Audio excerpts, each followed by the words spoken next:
ஜனாதிபதி அன்றகுமார திசாநாயக் அவர்கள் மன்னார் வந்திருந்த பொழுதும் சரி, பிரதமர் அவர்கள் வந்திருந்த பொழுதும் சரி, இந்த பாதை திறப்பு சம்பந்தமாக மக்கள் சந்தோஷப்படக்கூடிய ஒரு சாதகமான வார்த்தைகளை தான் கூறியிருந்தார்கள்.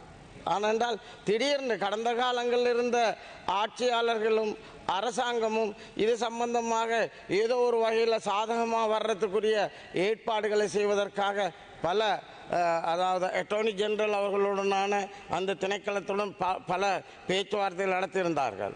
ஆனால் அப்படி இங்கே ஜனாதிபதி அவர்கள் கூறி வந்த பொழுது பல பத்திரிகைகளில் சாதாரணமாக அந்த சிறுபான்மை சமூகத்துடைய நிலைமைகளை சிந்திக்காமல் பல கருத்துக்கள் கூறப்பட்டிருந்துச்சு. அப்போ நாங்கள் இந்த இடத்துல இந்த நீதிமன்றங்கள் அதாவது அவர்களுடைய செயல்பாட்டில் முன்னேற்றம் வரணும் என்று இந்த திருத்த சட்டம் மூலம் எவ்வாறு பிரயோசனப்படுதோ அதே அடிப்படைகளில் அந்த நீதிமன்றங்கள் அதே மாதிரி சட்டத்துறை அட்டர்னி ஜெனரல் அவர்கள்லாம் இது சம்பந்தமாக ஒரு பாரிய இன்று இந்த நாட்டில் பொருளாதாரம் எவ்வளவு பாதிக்கப்பட்டிருக்குது. சாதாரண கிட்டத்தட்ட 100 கிலோமீட்டர் குறைவு மன்னாருக்கு போகிறது என்றால் இந்த வீதியில், அதே மாதிரி அப்படி யாழ்ப்பாணம் சென்றாலும் அதே மாதிரி தான்.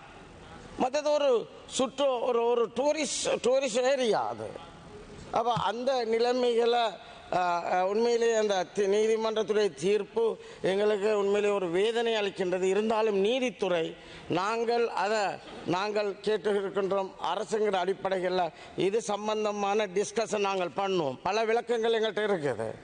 பல விளக்கங்கள் நாங்கள் அந்த என்வயர்மெண்டல் ஒரு பாதிப்பும் இல்லாமல் மிருகங்களுக்கு பாதிப்பு இல்லாமல் இந்த வீதியை நாங்கள் போடலாம் என்ற அடிப்படையில் கொண்ட பெஞ்சால் தான் இந்த தீர்ப்பு வழங்கப்பட்டிருக்கிறது. நாங்கள் இது மீண்டும் சட்டம் அதிபர் திணைக்களத்துடனான டிஸ்கஷன் இதை என்ன செய்யலாம் என்று இது சம்பந்தமான கௌரவ அமைச்சர் அவர்களும் இங்கே இருக்கின்றார் சபையில்.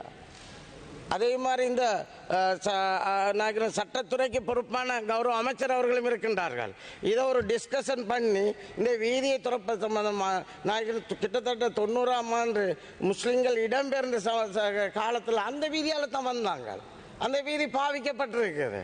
அந்த குறிப்பாக நாங்கள் சொல்றது என்றால் அந்த கல்லோயா பாலத்தில் உள்ள அந்த கல்லோயா ஆத்தை குறுக்கறக்கின்ற அந்த பாலம் பாவிக்க உகந்ததில்லை என்று தான் நிப்பாட்டப்பட்ட ஏற்பாடுகளை கௌரவ அமைச்சர் அவர்கள் செய்து தர வேண்டும் என்று நாங்கள் இந்த இடத்துல கேட்டுக்கொள்றதோடு